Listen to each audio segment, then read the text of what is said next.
আপনি পারেন না নয়, আপনি আসলে ভাবতে পারেন না নিজেকে যোগ্য।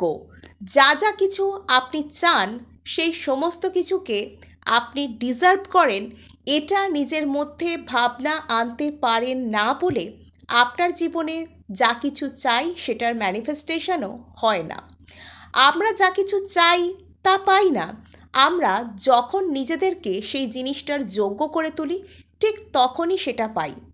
কেউ আমার মূল্য দেবে না, আমার মর্যাদা কোনো জায়গায় নেই, তাই আমি পাবো না। অমুক ব্যক্তি খুব ইগোইস্ট, তাই আমায় পাত্তা দেবে না। অমুক জায়গায় যেতে গেলে অনেক টাকা লাগে, তাই আমি যেতে পারবো না, আমার কাছে টাকা নেই। এই যে বিভিন্ন রকমের না, নেই, এই যে শব্দগুলো, এগুলো আমাদের জীবনে আসে কোথা থেকে? লিমিটিং বিলিভস বা নিজেদের প্রতি তৈরি হওয়া এমন কিছু কনসেপ্ট, যেগুলো আমরা ছোটোবেলা থেকে যে সমস্ত পরিস্থিতির মধ্যে দিয়ে যাই, যা কিছু আমাদের পারিপার্শ্বিক অবস্থার মধ্যে ঘটে, সেই সমস্ত কিছুই আমাদেরকে গভীরভাবে প্রভাবিত করে এবং সেটার দ্বারা আমাদের মধ্যে অনেক রকমের এমন বিশ্বাস, এমন মিথ, এমন ধ্যান ধারণা গড়ে ওঠে, যেটা বড়বেলায় আমাদের জীবনের অনেক ক্ষেত্রকেই করে দেয় ড্যামেজ। আজকে কথা হবে লিমিটিং বিলিভস, আর সেটাকে ওভারকাম করার জন্য সেলফ কনসেপ্ট কি রাখবো। যে কোনো ম্যানিফেস্টেশনের গোড়ার কথা কি? ল অফ অ্যাট্রাকশন যদি আমি এখান থেকে তুলে নিই, তাহলে হবে আস্ক, বিলিভ অ্যান্ড রিসিভ। প্রথমে কোন জিনিসটাকে চাইছি সেটার প্রতি একটা স্পষ্ট ধারণা থাকতে হবে। নেক্সট, বিলিভ করতে হবে শুধুমাত্র ব্রহ্মাণ্ড বা প্রসেসের ওপর নয়, নিজের ওপরেও, যে আমি ওই জিনিসটাকে পাওয়ার যোগ্য। এবং কোনো ম্যানিফেস্টেশন টেকনিকই কোনো ভেলকিবাজি নয় যে আপনি চাইবেন, বসে বসে লিখবেন, 369 বার লিখে ফেলবেন, বা 17 সেকেন্ডস আপনি ভিজুয়ালাইজ করে ফেলবেন, সেটা আপনার জীবনের সঙ্গে সঙ্গে চলে আসবে। বিষয়টা এরকম নয়। আপনাকে মনে প্রাণে সব রকম দিক থেকে আসলে ওই জিনিসটাকে অ্যাটেন্ড করার জন্য যোগ্য করে তোলা হবে। আপনাকে একটা ভালো মানের আধারে পরিণত করা হবে, যাতে আপনি ভালো জিনিস, আপনার জন্য পজিটিভ জিনিসকে রিসিভ করতে পারেন। নেক্সট, আপনাকে সব কিছুকে সারেন্ডার করে দিতে হবে ডিভাইন পাওয়ার, ঈশ্বর, ব্রহ্মাণ্ড, যে যাতে বিশ্বাস করেন আর কি, সেটার প্রতি সমর্পিত থাকতে হবে।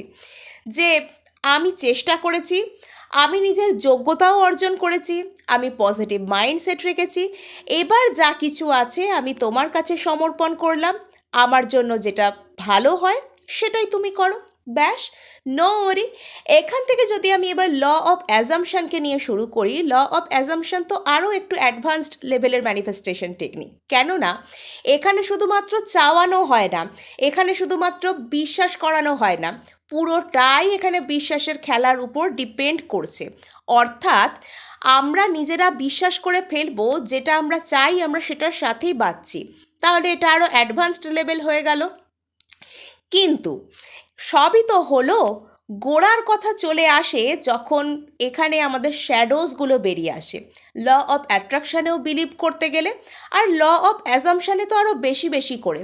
আমার বাইরের রিয়েলিটি আমাকে একরকমভাবে ট্রিগার করছে, আর আমার ভেতরকার অনুভূতি আমাকে বলছে যে না, তোর জীবনে আছে। আমার খুব ইচ্ছা করছে বাইরে গিয়ে এখন বিশাল শপিং করতে, এবং আমার মনের মধ্যে সেই পরিস্থিতিটাকে আমি ধরে রেখেছি যে আমার কাছে অনেক টাকা আছে, আমি এখন বাইরে গিয়ে শপিং করব, কিন্তু আমার কাছে সেই সাফিসিয়েন্ট মানি নেই আমি সেটা করতে পারবো বলে।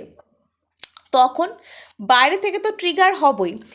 এর জন্য নিজের শ্যাডোকে কি করে আমরা হিল করব। প্রসঙ্গত বলে রাখি, শ্যাডো ওয়ার্কের উপর ডিটেলড ভিডিও আমার চ্যানেলে রয়েছে, জীবনের ছায়াপথ নাম দিয়ে। এবং নেক্সট আপনাদেরকে বলে রাখি, অবচেতন মনের যে কোনো ঘটনা আমাদেরকে কিভাবে মিরর করে, এবং যারা যারা সাবকনসিয়াস মাইন্ড কিভাবে কাজ করে, সাবকনসিয়াস মাইন্ডকে কি করে ইমপ্রেস করবেন, কি করেই বা আপনারা তাকে রিপ্রোগ্রাম করবেন, এই জন্য খুঁজছেন, তার উপরেও ভিডিওস রয়েছে আমার চ্যানেলে। নেক্সট আমি চলে যাই যে শ্যাডো ওয়ার্ক। শ্যাডো ওয়ার্ক, প্রথমত আমাদের শ্যাডোজ তৈরি হয় কেন সেটা জানতে হবে। সেটা তৈরি হয় লিমিটিং সেলফ বিলিভস থেকে। আমি যখন অনেক টেকনিকের কথা বলি এবং আপনাদেরকে সফলভাবে লেট গো করার কথা বলি, অনেকেই আমাকে কমেন্ট করে জানান যে তার যে পার্সন সে কি ভীষণ ইগোয়েস্ট, তাই তার ইচ্ছা থাকলেও সে নাকি তাকে কোনো রকম কোনো রিপ্লাই দেবে না বা তার প্রতি কোনো রকম কোনো রেসপন্স করবে না। কেউ বা আবার জানান কোথাও কোনো জব ম্যানিফেস্ট করেছেন কিন্তু সেখানে অনেক টাকা লাগবে ইত্যাদি ইত্যাদি তাকে বলা হয়েছে, তাই জন্য সে ম্যানিফেস্টেশন টেকনিক ড্রপ করে দিয়েছে। এছাড়াও থাকে অনেকের সাথে এরকম প্রবলেম হয়ে যায় যে যেটা তিনি ম্যানিফেস্ট করছেন বা যাকে ম্যানিফেস্ট করছেন তাকে তিনি অন্য কারোর হয়ে যেতে দেখছেন, অর্থাৎ বাইরের পরিস্থিতি ভয়ঙ্করভাবে ট্রিগার করছে। এবং আমরা ট্রিগার্ড কেন হই? আমরা ম্যানিফেস্টেশন টেকনিক করছি, আমরা ভালো আছি, আমরা সব কিছু প্রপার ওয়েতে করছি। ট্রিগার আমরা হই এই কারণেই যাতে আমাদের ভেতর থেকে যে ছোটোবেলা থেকে যেসব নেগেটিভ থিঙ্কিংগুলো আমরা শুনেছি, নিজেকে ভালোবাসতে শিখিনি বা যে কিছুর প্রতি আমরা যে মন গড়া ধারণা তৈরি করে রেখেছি বা আমরা ভাবতেই পারিনি যে আমার সাথে কতটা ভালো হতে পারে বা আমার জীবনে আদৌ কিছু ভালো হতে পারে, এটা আমি ভাবতেই পারিনি, সেই সমস্ত বিষয়গুলি ম্যানিফেস্টেশন টেকনিক করার সময় আমাদের মধ্যে থেকে বেরিয়ে আসে। এর জন্য আপনাদেরকে আমি সবসময় বলি একটা ডায়েরি আর একটা পেন মেনটেন করতে, অর্থাৎ একটা জার্নাল।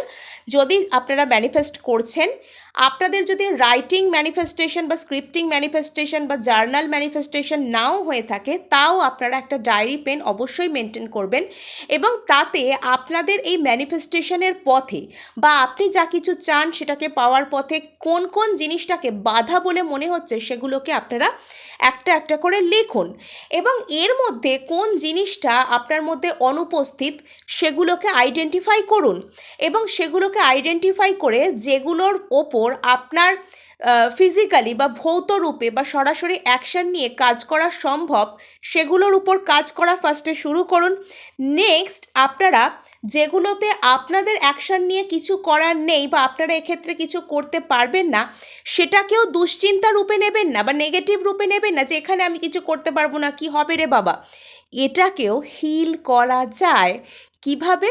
এর জন্য নিজের সেলফ কনসেপ্টকে উন্নত করতে হবে, অর্থাৎ যা কিছু আমি চাই সেই সব কিছুকে অ্যাচিভ করার জন্য আমি যোগ্য, এটাকে প্রতিনিয়ত নিজেকে বলতে থাকতে হবে। নেক্সট ওই যে জিনিসটা সেটা আপনার জীবনে যে চলে আসছে সেটাকে পজিটিভ অ্যাফার্মেশন দিয়ে বলতে হবে। XYZ এর সাথে আমার সম্পর্ক সুন্দর হয়ে গেছে, is not it wonderful. Neville গদার্ডের is not it wonderful affirmation হচ্ছে সবথেকে বিখ্যাত ম্যাজিক্যাল ওয়ার্ড। এই তিনটে যে কোনো কিছুর সাথে আপনারা প্রেজেন্ট টেন্সে বলে সেটা আপনাদের সাথে অলরেডি হচ্ছে এরকমভাবে বলে ইজ নট ইট ওয়ান্ডারফুল এই কথাটাকে যোগ করুন এবং মনে মনে একটা সেটা হয়ে গেছে এটা ভাবার চেষ্টা করুন, একটা খুশি অন্তত কয়েক সেকেন্ডের জন্য হলেও মনের মধ্যে অনুভব করার চেষ্টা করুন। কিছুদিন করেই দেখুন না, এটা করার জন্য আপনাকে তো কোথাও যেতে হচ্ছে না বা খুব বেশি কষ্ট করতে হচ্ছে না বা খুব বেশি অর্থ পরিশ্রম সময়সাধ্য কাজ তো এটা নয়। সারাদিনে চলতে ফিরতে উঠতে বসতে যদি এটুকু আপনি করেনই, কি ক্ষতি হবে, তাই না? করে দেখতে পারেন। নেক্সট আমি আরেকটা কথা বলে দেব, সেটা হচ্ছে আপনারা হো ও পোনোপোনো টেকনিক করতে পারেন, অর্থাৎ যে বাধা আপনাদের অনতিক্রম্য বলে মনে হচ্ছে তার জন্য যদি কোনো রকম কোনো কার্মিক বাধা তার পথে এসেও থাকে, অ্যাকচুয়ালি আমাদের যে কোনো কাজে এই ধরনের বাধা আসে কি করে, যেটা প্রায় আনসারমাউন্টেবল, যেটাকে আমরা অতিক্রম করতে পারবো না, এই ধরনের বাধা আমাদের জীবনে অ্যাকচুয়ালি আসে আমাদের কার্মিক দোষ বা কার্মিক যে লাইফ, কার্মিক প্যাটার্ন, পাস্ট লাইফ কর্মা এসবের ফলে এসে থাকে বা অনেক সময় আমরা এই জীবনেও জেনে না জেনে অনেক রকম কর্মা সংঘটিত করে ফেলি, তার ফলেও এটা ক্রিয়েট হয়।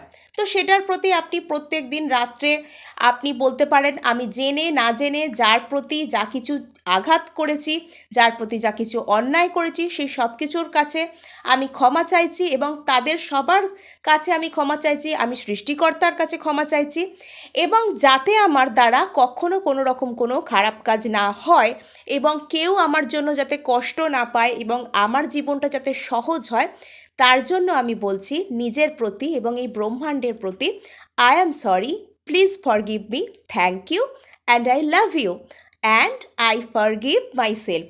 এই ফ্রেজটা যেটা লাস্ট বললাম এটাও ভীষণ ম্যাজিক্যাল। তো আজকে এটুকুই, দেখা হচ্ছে নেক্সট ভিডিওয়ে। ধন্যবাদ।